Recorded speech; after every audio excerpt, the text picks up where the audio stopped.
Well, hello there, Dippers, and welcome back to episode 89 of the Knuckle Sammich podcast, the official MMA podcast of Sauce on the Side. As always, Dippers, I'm your host, Drake, joined by the man, the myth, the legend, Mr. Thomas R. Shackelford. Are you ready for the news? The news? The news. Well, I'm ready for any kind of news. I figured up our 2020 record. 2020 is the year of the picks. It is. You know, I've changed my stuff up. So originally when we did the show... Now Shackelford, he doesn't even bet, and he's now explaining to you how he's figured out betting. The process has changed, and it's changed because I've had to figure out what bet is. Used to, I would pick the fighter that I thought was going to win. I'd watch fights. This guy should win. It worked out. I felt like we had a good run, and then we probably have been about 500. I'd say maybe a hair above 500. Oh, dude. For the totality of this podcast? Totality. No, dude. You're not even close. Worse or better? Way better. Okay. Well, dude, you think about... I'm self-depreciating a little bit. How many of these fights do we get that are absolute fucking layups? Well, that's the thing. I think we get a lot of the layups right, and a lot of the close ones, if we are close to 500, haven't been that good. So what I've done is I've gone through, and this will be the fourth card.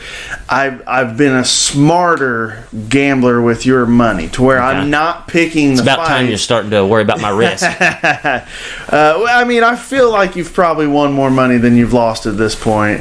I've weighed the risk with, that's a close fight. This guy should win. So it's worked out. The process started with the McGregor Cowboy card, and I put it in wins, losses, and asterisks. The asterisks were the fights that I told you, like Roxanne Modafferi. She's a giant dog. If you're betting the whole card down, go the other way. If you're trying to make some money and doing this way, she's a very good bet. Right. We also did that with one on this last card, last minute, not on the show. Did it on the pick'em sheet, texted you, James Krause. Last minute edition. And we'll talk about that one here in a little bit. But I'm adding him in my losses. So the Krause I'm adding into my losses are this year records. You should. You know what that fight lost me? What? $100 bill. Did it really? Yep. Okay. You sounded confident. Hold on. I didn't lose you that. We'll talk about that here in a minute. So, win, loss, you got to listen to the show, asterisk, to get the, 50-50 split. We are 13, 2, and 3. What? We are 13, 2, and 3. 13, 3, and 2. Either way. 13, 3, and 2, that's including Krause, which was a last minute that I told you about and put on the pick'em sheet. That includes 13, 3, and 2. Guess how many dogs? How many? 5. 5 dog winners? 5 dogs, 13, 3, and 2. The process is working. Dude. I figured it up last night because I knew I was doing well. I was looking I keep my pick'em sheets. I even drop them after the fights. Like, hey, this is what we did last week. Get ready for next week. You know what I've been noticing on Twitter? What? My followers are up. I think I'm over a little over 700. What? That's twice as many as me. Every day I get on there, there's a betting website that has added me. Swear to God, because I started tagging. You're going to be a professional gambler without ever betting. I'm really losing money here. So I started looking, and some of these are like big gambling sites. They probably just add me because I hashtagged betting tips or something. A lot of them are dudes with 100, 200, 300 followers. Those are the real ones. They're the real motherfuckers. They're like, hold on, this son of a bitch makes it easy. I don't know if they're listening to the show. They're at least looking at the picks. I guarantee it. And right now, we're doing them justice. Dude, that 13, 3, 2 with 5 dogs. I'm trying to just wrap my head about how hard that is to do, dude. It's pretty tough. You have more dog winners than you have losses. It's not bad. I'm telling you, back in the day when you first started gambling on fights and asking me for stuff, I felt like the lines were messed up. I feel like I'm back in touch. I'm back in touch with like, hold on, but it's because I'm understanding the bet system a little bit. I still can't tell you numbers. Don't ask me to tell you numbers, but I ask you, dog, slight dog, where is he at? Let's go with him. Daddy's got his fastball back. I feel good. I say that. This weekend, I'm giving you no picks. It's an unbettable card. It's an unbettable card. I'm not beating the streak. After you told me 13, 3 and 2, I went ahead and deposited $3,000. I deposited $3,000 in my Bovada account, and I was just going to bet the whole card this weekend. I tagged you in that thing last night. One of the Vegas dudes that he's a thumbprint. His thumb is firmly on the pulse of the betting community. Brett Okamoto tweeted out somebody put a $15,000 bet on Adesanya to beat Romero and then Ferguson to beat Khabib, and I think it's a payout of like $49,000. They said.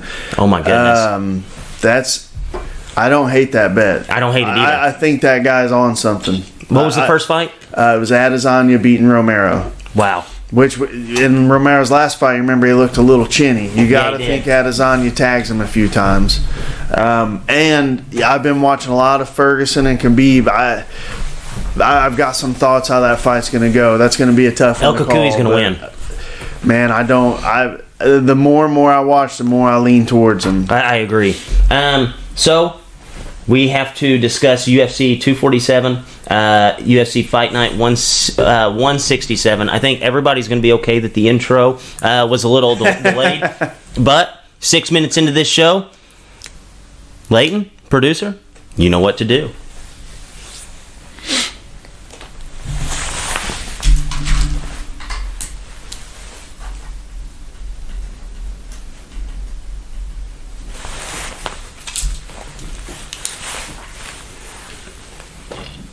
All right, Mr. Shackelford, now that we're 7 minutes into the podcast, we can start talking about the fights. Dude, 13-3, and that is unbelievable. 13-3-2, and that's me being nice. That's giving the Krause loss on me. Yes, and you told me that one. Now we'll talk about why that Krause loss was not against me. Let's take it. Because he didn't lose that fight. That's what you'd said.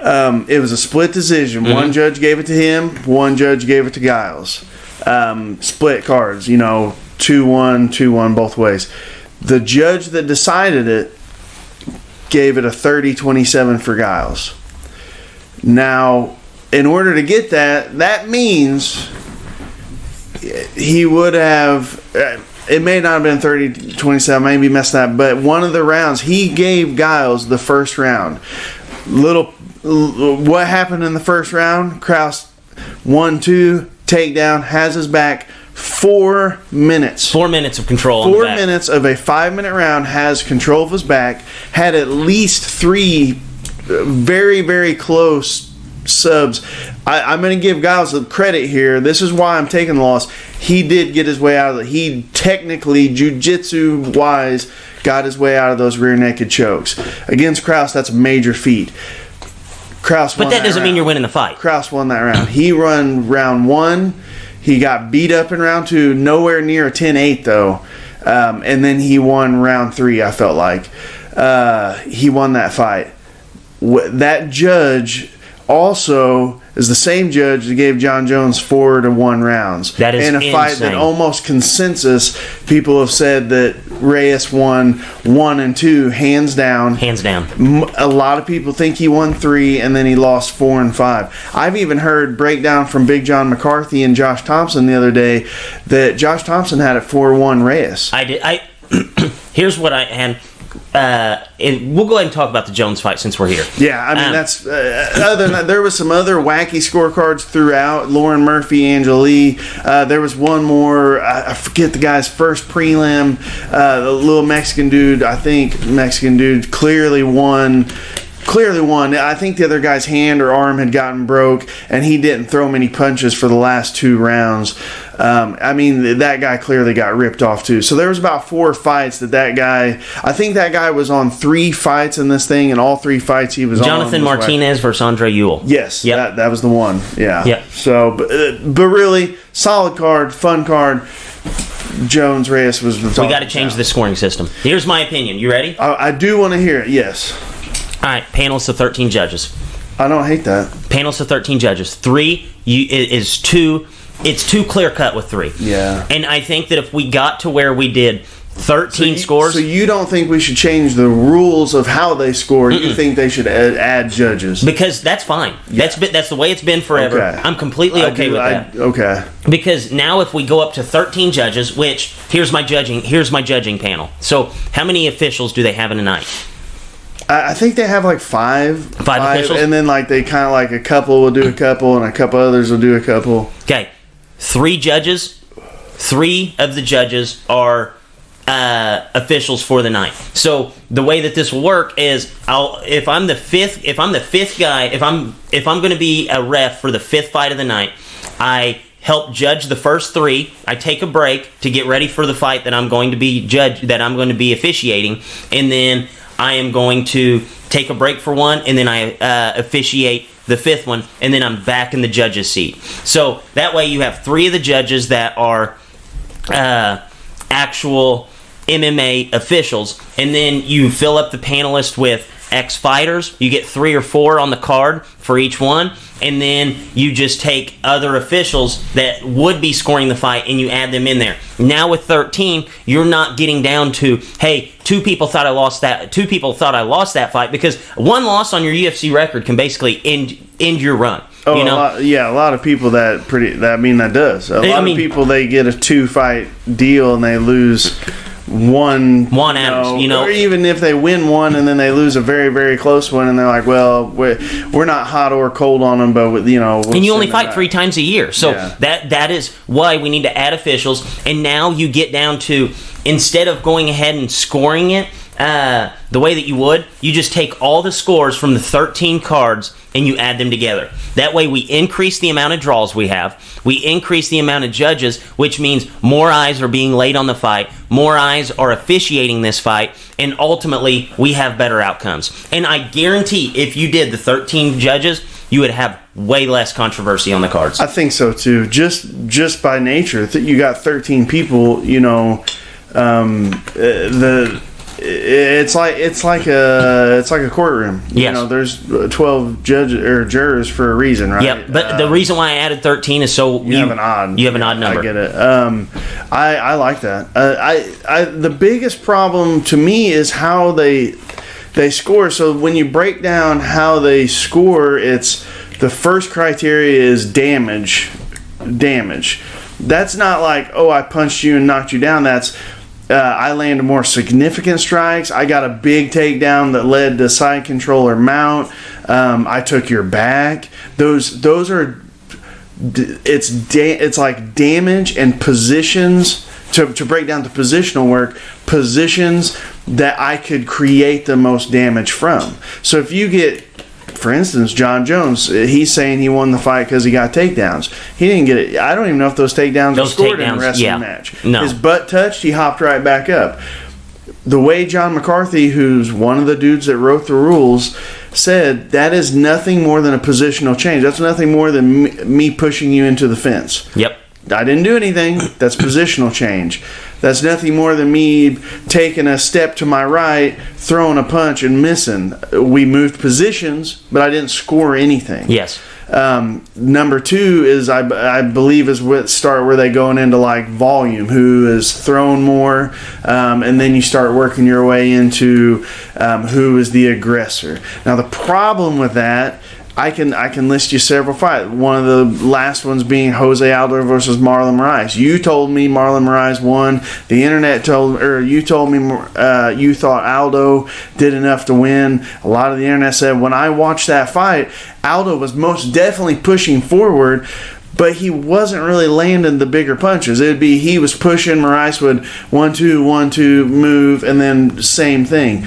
To me, Moraes eked out that 3rd round to win the fight. You could look at a bunch of Dominic Cruz fights, him versus Faber, him versus Dillashaw. There's a bunch of fights that it's so close of, hey, this guy threw a little more, but this guy only landed half as much, but clearly hurt him a little bit. and the decisions, some have gone to the guy that hit more, some have gone to the guy that hit more effective. It's a coin toss once you get there. Yep. We clearly just need judges that know what the hell they're doing. Again, John McCarthy said that judge that gave that round to Giles, he is supposedly a Brazilian Jiu-Jitsu black belt who owns his own academy somewhere. I don't know how you have any belt in jiu-jitsu and watch a man nearly be choked out for 4 minutes and call that a win.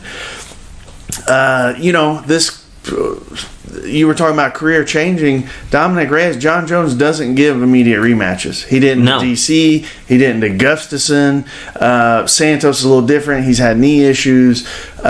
He's not giving Reyes another shot for a year, 2 years. I agree. He's Floyd Mayweather-esque in that, where he's good at catching these guys young. He's good at catching them young.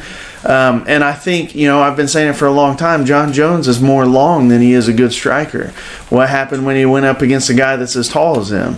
Yeah. Both times, Gustafson and Reyes. Even in Gustafson, too, Gustafson was landing some punches. The problem is he doesn't punch that. He's an accumulative striker as opposed to a one-punch guy. Right. Good fight. Do not look for that matchup to come up. The next matchup is going to be the winner of Corey Anderson and Blachowicz. I agree. Yeah. But my thing with this fight in particular, so if you go ahead, you do the 3 judges scoring, you go ahead and you throw in some guys like Eddie Bravo, you may even throw in like Dwayne Ludwig, you might throw in... You remember back in the day, Eddie Bravo, you remember in boxing they do like a Larry Merchant scorecard or something? They used to do that with Eddie Bravo. Guess what happened? He was right all the time? No. What happened is he was wrong. He was wrong. He was scoring it as an intellectual guy that knows about jiu-jitsu and striking, and his cards that they were flashing on air were different from what the judges were popping out. That's a problem. It is a problem. So, you got a guy that's a world-level BJJ athlete who's watched martial arts his entire life, who's watching this fight like, this dude's winning. And he's smart. And he's got a brain on him that hasn't been punched in. He's watching these. His scorecards are this, and then Judge so and so says this. From what I understand, the commissions took that. Now this is a different age of commission. This is, you're lucky to be here. Worship us, commission. Like the commission made the UFC, like you're just lucky we even let you in here, get that guy out of here type thing. Right. Maybe it would be different now, but one thing they've talked about is I just saw Kansas, I believe, is going to flirt with having open scoring. That's fine. You should know. I need to know if I need to do a Hail Mary at the end. To me, I feel like it's like when we're coaching a wrestling match or I'm in a wrestling match, I always know the score. Mm-hmm. I've had a couple hundred wrestling matches. I knew the score in every single one of them. Yep. I expect our kids to know that. However, our kids usually don't know that. Right. So it's one of those things that like their coach should be honestly telling them, hey man, you need this round. But a lot of times you listen to these corners and they're like, you're winning, man. You're winning. And you're watching like, dude, there's no way he's winning this fight. Like, right. Some of that's how you talk to your athlete. You got to get him up and down. So open scoring is going to change some fights. What if, I think it's going to change the out. You're going to get some guys that say, hey, I'm up 3 rounds. I'm not doing shit. Right. I'm just backling because there's no stallings. There's nothing like that. And then you got some guys like, hey, I'm down. I'm going bombs away, and he's going to get finished or he's going to get. But if you win 3 rounds, I think that's your luxury to know that you're winning. I don't disagree. And be able to stay away. Imagine how fun those live fights will be now if they have a thing. Jones, Reyes is up 3-1 going into the 4th. Like the crowd's going to go insane. Yep. No, I absolutely agree. I think that's a way we could fix it. You throw in coaches from different camps that don't have fighters in the card. You throw in, ex-judges. You throw in ex-fighters. You get a panel of 13 guys that know what they're doing. You get your Eddie Bravos out there. You get your Dwayne Ludwigs out there. Even like the guys from the Winklejohn camp. You throw, if they don't have a guy on the card. Many of the smarter... Yes. More technical guys. And I think that's how we fix the problem. It would be, I like that. Mm-hmm. The more judges, flirt with open scoring. What we got right now, man, when you got a guy watching a fight that's, I heard a stat, some radio show pulled up a stat. That guy he has done 8 No, to that point he had done 7. He had done 7 UFC fights, and he did 3 that night. So out of the 10, his scorecards were they were egregiously wrong compared to everybody else. So far different than the other 2 judges. I think 7 of the 10 times, and the other 3 he went opposite of the other judges, but it was a split decision. Wow. So it was like you could, and they said it was easy to find, like you could pull them up and put them side by side and see like what fights he was involved in that he picked a split decision where the other guys had a unanimous. Right. Or his card was 100% different. Right. Than the other guys. That's crazy. So, I mean, 10 fights, if you've done 10 fights, your resume is now big enough that you can get a little stat on you. No, the sample size is big enough to know that this guy does not need to be officiating anymore, and we need to move along.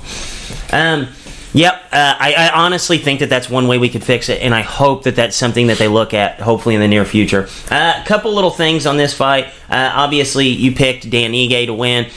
Picked up a huge win there. 3-round decision. Not much to talk about there other than we got another dog howling.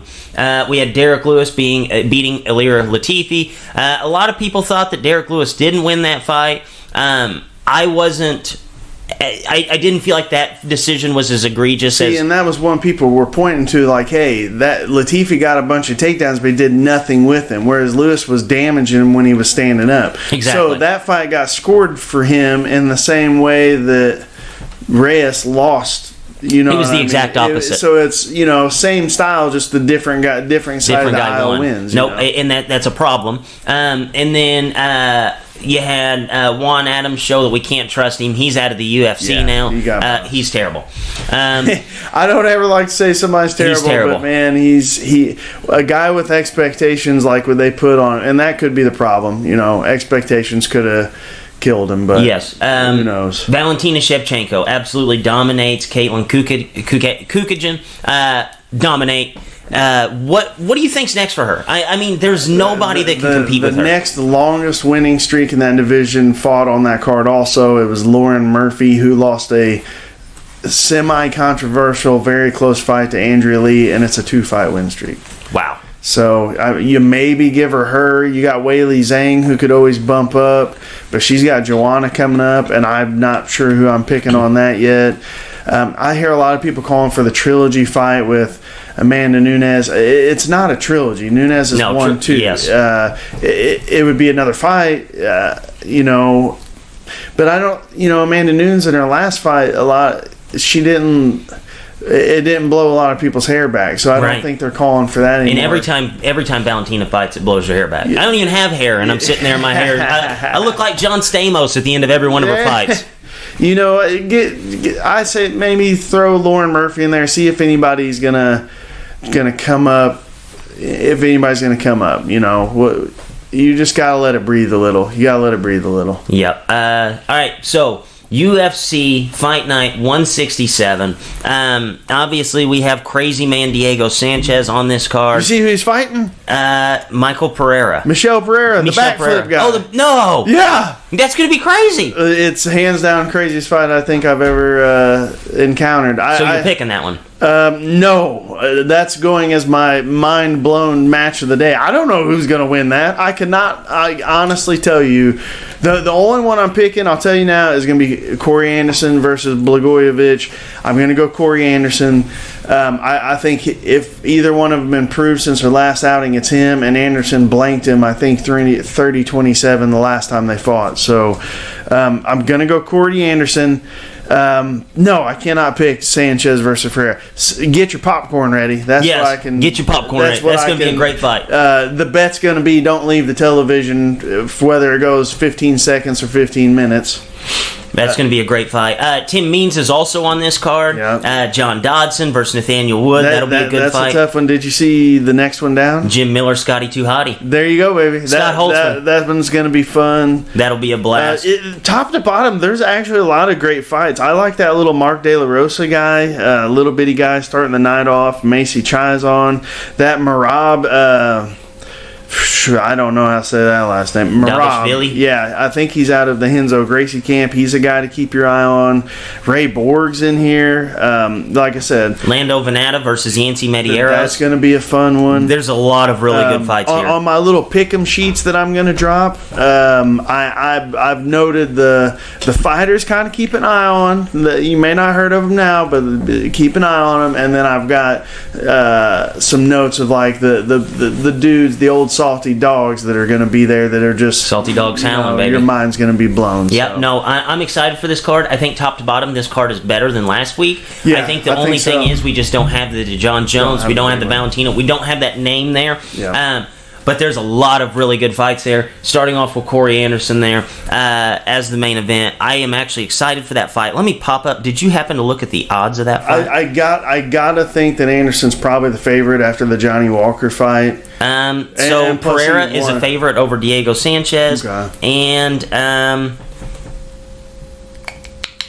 I'm looking for the odds. You know, I won't pick it. Corey Anderson minus 210. I won't give you a 100%. This is my pick, but I like Diego in that fight. I do too, and he's a dog. Especially we saw Pereira last time really fade. Diego never. He won't stop. He either gets knocked out dead early or he doesn't stop. We know that about him. I could easily see him. You know, God, I hate to do it. I'm going to say Diego gets the win. I do too. I'm calling it. It's in his hometown. It's in Rio Rancho. That's New Mexico. That's his hometown, home base, or where he started. I find it hard to believe a man's going to stop the craziest son of a bitch on earth. I agree. In that stadium. I agree. So I am giving you two picks: Anderson, Sanchez. I knew I'd get you in this. If this was an hour-long podcast, we'd go top to bottom. But no, that's all you're getting out of me. Two picks. All right. We can live with that, guys. Hopefully you enjoy the fights this week. Next week we will actually even discuss a boxing match, biggest boxing match of the year, and it's only February. We have Tyson Fury versus Deontay Wilder. That is a fight that we can discuss next week. Any other news and notes around MMA that you want to discuss before? One weird thing, did you see Manny Pacquiao signed with Conor McGregor's fight promotion? I did see that. Manny versus Conor. I think that's what we're going to get. Well, I wonder... You rarely see... it's hard to think a guy that owns a promoting business fight one of his guys under his umbrella. He's gonna make more money off Manny as a fighter than he's going to fight Manny. Okay. Well, that's we'll one way see, to though. look at it. It's going to be interesting because we have never seen a fighter, a guy in the UFC, an MMA fighter, be able to pull in a boxer that's as big as the name as Manny Pacquiao to bring them in onto their team. No, I've said it once, I've said it again. If McGregor's not your favorite UFC fighter just because of what his fighting style, his charisma and stuff there, it's impossible to not respect how he has absolutely changed the world of MMA. Yes. That's the end of story. Biggest game changer there's ever been. Yep. And on that note, for Drake, for Mr. Shackle, for Dippers, as always, stay saucy.